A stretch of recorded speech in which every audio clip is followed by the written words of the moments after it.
सेंटरमध्ये आपलं सर्वांचं स्वागत आहे. तर आजच्या या व्हिडिओमध्ये आपण खूप महत्त्वाचा टॉपिक डिस्कस करणार आहोत. तो म्हणजे इंजिनिअरिंगमध्ये ॲडमिशन कसं मोफत मिळवता येईल.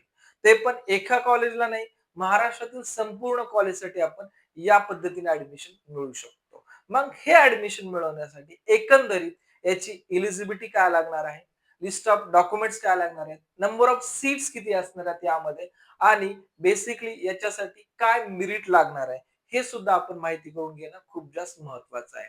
तर या पूर्ण स्टेप्स तुम्हाला मी वन बाय वन सांगणार आहे आणि पूर्ण तुम्हाला डिस्क्राईब पण करणार आहे की जेणेकरून ज्याही वेळेस आपली इंजिनिअरिंग प्रवेश प्रक्रियेला सुरुवात होईल या प्रवेश प्रक्रियेमध्ये आपल्याला या मोफत सीटचं बेनिफिट घेता येईल. आणि एक महत्वाचं आहे यामध्ये, बरेच असे विद्यार्थी असतात ग्रामीण भागातले की त्यांचे मार्क्स खूप चांगले असतात, पण या विद्यार्थ्यांना या कोट्याबद्दल माहितीच होत नाहीये.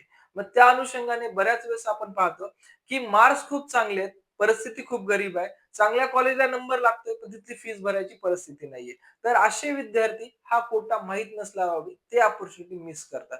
तर अशा कुठल्याच विद्यार्थ्याचा लॉस होऊ नये याकरिता आपण या व्हिडिओला शेअर जरी केला तर एखाद्या गरीब विद्यार्थ्याचा सुद्धा या ठिकाणी फायदा होऊ शकतो. तर वन बाय वन मी तुम्हाला या स्टेप पूर्ण डिस्क्राईब करेन की जेणेकरून आपल्याला सर्व विद्यार्थ्यांना इन्फॉर्मेशन कळून जाईल. आता कुठल्याही ठिकाणी आपण जेव्हा फ्री हा शब्द ऐकतो किंवा या ठिकाणी आपल्या काही गोष्टीला फीस रिलॅक्सेशन भेटणार आहे या गोष्टी ऐकतो, तर त्या ठिकाणी गव्हर्नमेंटची काही टर्म्स अँड कंडिशन्स असतात.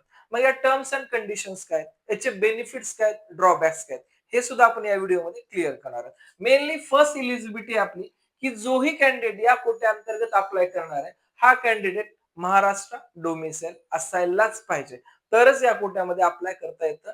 अनदरवाईज अप्लाय करता येत नाही. म्हणजे महाराष्ट्र डोमिसाइल म्हणजे काय, की आपल्याकडं महाराष्ट्राचं रहिवासी प्रमाणपत्र असायला पाहिजे, तर आपण या कोट्यासाठी पार्टिसिपेट करू शकतो. दुसरी कंडिशन काय, की याच्यामध्ये त्या विद्यार्थ्याचं जे फॅमिली उत्पन्न आहे, आईचं असेल किंवा आपल्या वडिलांचं असेल, हे फॅमिली उत्पन्न तुमचं 8 लाखाच्या आतमध्ये पाहिजे. जर हे उत्पन्न 8 लाखाच्या आत असेल तर आपण डेफिनेटली या कोट्यासाठी इलिजिबल आहोत. हे जे 8 लाख उत्पन्न होते हे 2025 पर्यंत होतं. सध्या याची उत्पन्न मर्यादा वाढ झाली आहे. त्यामुळे ज्याही वेळेस सीईटीचं अपडेटेड इन्फॉर्मेशन ब्राउचर येईल त्या ब्राउचर मध्ये तुम्हाला याची सुद्धा मी इंटिमेशन व्हॉट्सअप ग्रुपवरती आपल्या देऊन टाकेल. नेक्स्ट आहे की या विद्यार्थ्यांना एमएसटी सीईटी द्यायला पाहिजे.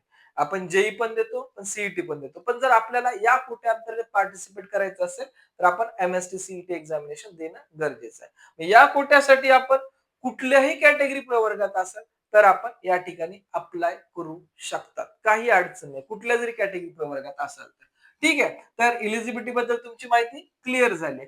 इन केस कुठल्या विद्यार्थ्याला याच्यामध्ये काही डाऊट्स असतील तर आपण कमेंट्स मध्ये विचारा. ऍज सुन ऍज पॉसिबल मी प्रत्येक कमेंटचा आन्सर द्यायचा प्रयत्न करेल किंवा आपल्या व्हॉट्सअप ग्रुपला सुद्धा तुम्ही इन्फॉर्मेशन विचारू शकता. मग आता या जे काही आपलं मोफत ऍडमिशन आहे याच्यामध्ये ऍडमिशन घ्यायचंय, पण याच्या एक्झॅक्टली सीट्स किती असतात याबद्दल आपण माहिती घेऊ. कारण हा जो कोटा आहे हा पहिला असता आपला संपूर्ण महाराष्ट्रातील विद्यार्थ्यांसाठी असणार आहे, ज्याच्याकडे डोमिसाइल महाराष्ट्राचं आहे. आणि या कोट्याअंतर्गत जेवढेही आपल्या महाराष्ट्र अंतर्गत कॉलेजेस आहेत या सर्व कॉलेजेसमध्ये आपल्याला एकंदरीत 5% रिझर्व्ह सीट या ठिकाणी मिळत असतात. लक्षात घ्या, आपल्याला 5% सीट या कोट्याअंतर्गत मिळतात.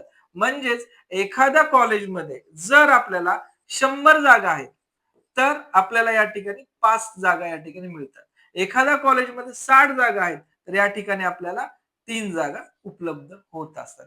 एखाद्या कॉलेजमध्ये म्हणण्यापेक्षा जर एखाद्या कॉलेजमध्ये नंबर ऑफ ब्रांचेस आहेत, आपण कन्सिडर करू की पीआयसीटी कॉलेजमध्ये जवळपास आपल्याला कॉम्प्युटर आहे, आयटी आहे, एआयडीएस आहे आणि ईएनटीसी आहे. या सर्व ब्रांचला आपल्याला ऍडमिशन घेण्यासाठी ज्याही सीट्स आहेत या प्रत्येक ब्रांच अनुसार आपल्याला, जर कॉलेजचा इंटेक 100 असेल तर 5 जागा, 60 असेल तर या ठिकाणी आपल्याला 3 जागा, म्हणजे नंबर ऑफ सीट इंटेकच्या 5% रिझर्व्ह सीट आपल्याला या ठिकाणी मिळत असतात.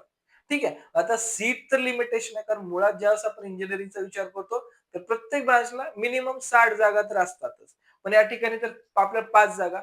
मग याच्यामुळे या ठिकाणी डेफिनेटली जे कॉम्पिटिशन असणार आहे ते हाय असणार आहे. मग या कॉम्पिटिशन हाय असल्यामुळे फरक काय असेल की जेही आपलं ऍडमिशन मध्ये कट ऑफ असेल तर डेफिनेटली हाय जातो. पण किती हाय जातो हे सुद्धा तुम्हाला या ठिकाणी माहिती देईल. पण तत्पूर्वी या जागेला मिळवण्यासाठी कशा पद्धतीने आपल्याला रजिस्ट्रेशन करावं लागेल ते आपण माहिती घेऊया. तर ज्या वेळेस आपलं एमएसटी सीईटी काउन्सिलिंग अंतर्गत रजिस्ट्रेशन प्रोसेसला सुरुवात होती, त्यावेळेस विद्यार्थ्यांना रजिस्ट्रेशन फॉर्म मध्येच या गोष्टीला आपल्याला इन्क्लूड करायचंय. लक्षात घ्या, सर्व स्टुडंटसाठी आणि TFWS ला अप्लाय करण्यासाठी एकच फॉर्म असतो. हा काही डिफरंट फॉर्म नसतो. पण याच्यामध्ये मेनली जर आपण याकडे फोकस केलं, की ज्या ठिकाणी आपल्याला TFWS बद्दल विचारलं जाईल. लक्षात घ्या, ज्या ठिकाणी आपल्याला TFWS बद्दल विचारलं जाईल, त्या ठिकाणी आपल्याला या येस ऑप्शनला क्लिक करायचंय.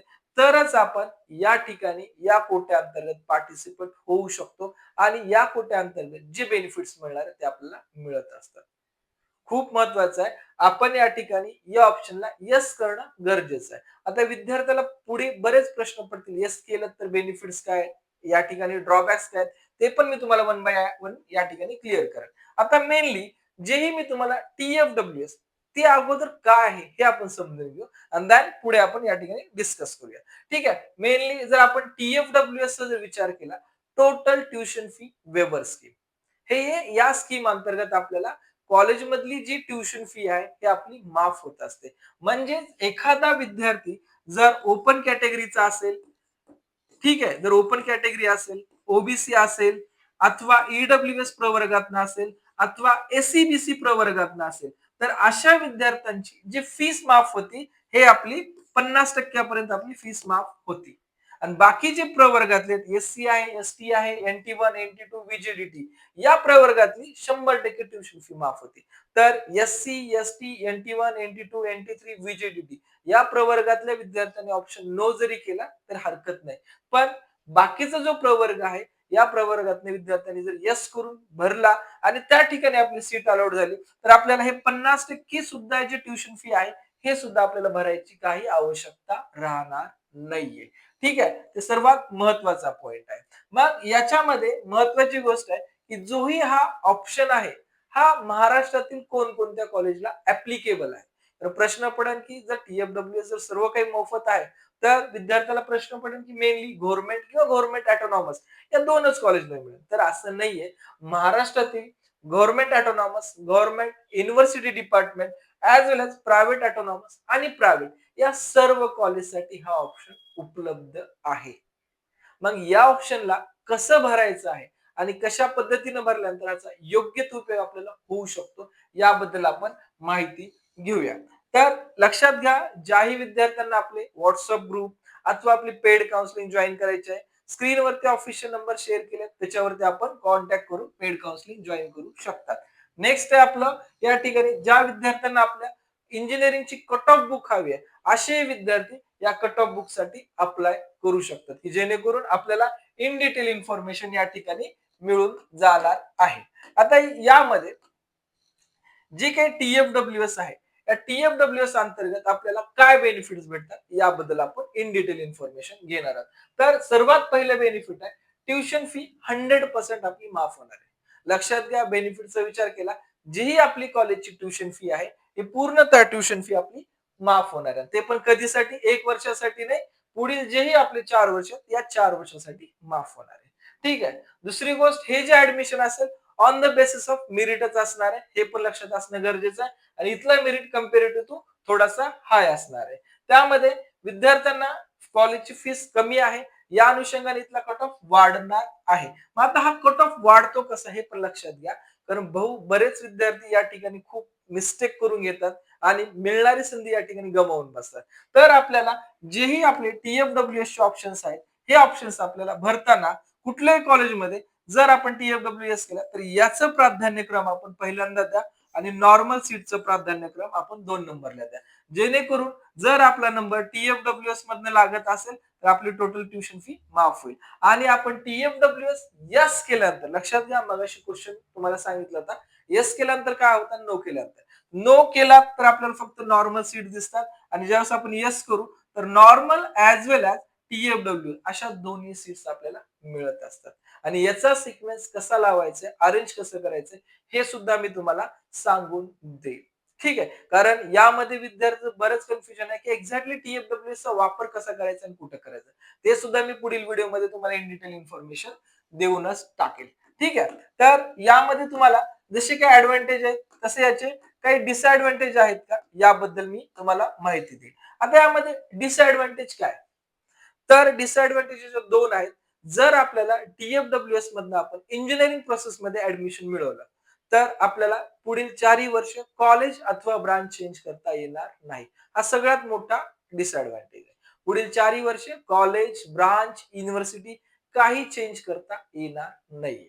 त्यामुळं ॲडमिशन घेताना तुम्ही या ऑप्शनचा विचार करणं सुद्धा गरजेचं आहे. कारण बहुधा या केसमध्ये काय होतं, की बरेच विद्यार्थी टी-एफ-डब्ल्यू-एस मधनं ॲडमिशन मिळवायचंय या अनुषंगाने बऱ्यापैकी विद्यार्थी जे ब्रांच प्रायोरिटी देतात, ते सिव्हिल झालं, मेकॅनिकल झालं, या ब्रांचला प्रायोरिटी देतात आणि सेकंड इयरला आपण ब्रांच चेंज करू असं या ठिकाणी विद्यार्थ्याचं प्लॅन असतं. पण जर आपण या अंतर्गत घेत असाल तर आपला प्लॅन सक्सेसफुल होणार नाही, कारण सेकंड इयरला ब्रांच चेंज ऑप्शन तुम्हाला टी-एफ-डब्ल्यू-एसच्या विद्यार्थ्याला नसतो. आणि महत्वाचं आहे, विद्यार्थी पाहू शकतात, जर आपण मेनली सी कॉलेज झालं, व्हीजेटीआय कॉलेज झालं किंवा कुठलंही गव्हर्नमेंट अथवा गव्हर्नमेंट ऑटोनॉमस या कॉलेजचा विचार केला, या ठिकाणी टी-एफ-डब्ल्यू-एस ऑप्शन नाही भरला तरी चालतंय. तर मुळातच फीस 15 ते 17,000 या दरम्यान असते, यापेक्षा जास्त नसते. त्यामुळे या ठिकाणी स्किप केला तरी चालेल. पण त्याच ठिकाणी व्ही-आय-टी कॉलेज जवळपास फीस 2,50,000च्या जवळ आहे आणि याची ट्युशन फी जर आपण काढली जवळपास 2,20,000च्या जवळपास किंवा 2,00,000च्या जवळपास ही फीस आपल्याला दिसून येईल. तर अशा कॉलेजमध्ये हे ऑप्शन्स आपण जर ऍड केले तर आपल्याला जास्त बेनिफिट भेटतं. जसं आपण टॉप कॉलेज म्हणजे ऑलमोस्ट ज्या विद्यार्थ्याला 96, 97 या रेंजमध्ये पर्सेंटाईल आहे, अशा विद्यार्थ्यांनी हमखास टी-एफ-डब्ल्यू-एस ऑप्शनचा विचार करावा. यापेक्षा लो असेल तर आपण जे टियर 1, टियर 2, टियर 3 जे कॉलेज आपण आपण पाहतो, या टियर 2 कॉलेजसाठी सुद्धा आपण सीएस ब्रांचसाठी विचार करू शकतो. विद्यार्थ्याला 95 अबोव्ह असतील तर टॉप कॉलेजमध्ये आपल्याला अदर दॅन ब्रांचमध्ये सुद्धा टी-एफ-डब्ल्यू-एस मिळायचे ह्यूज चान्स असतात. आपण जर या दोन्हीचे कट ऑफ जरी कधी काढून पाहिलात, तरी आपल्या लक्षात येईल याच्यात किती डिफरंट आहे, हे तुम्हाला दिसून येईल. त्यानुसार विनंती आहे विद्यार्थ्यांना, रजिस्ट्रेशन करत असताना या ऑप्शनला हमखास येस करा, की जेणेकरून आपल्याला पुढील जे काही कॉलेजचे बेनिफिट्स आहेत फीस रिलेटेड, हे आपल्याला 100% मिळायला पाहिजे. ठीक आहे. या संबंधित विद्यार्थ्यांना काही अडचणी असतील, डाउट्स असतील तर कमेंट्समध्ये विचारा. मी तुम्हाला डेफिनेटली याबद्दल संपूर्ण मार्गदर्शन देईलच. ठीक आहे. Thank you for watching students helpline.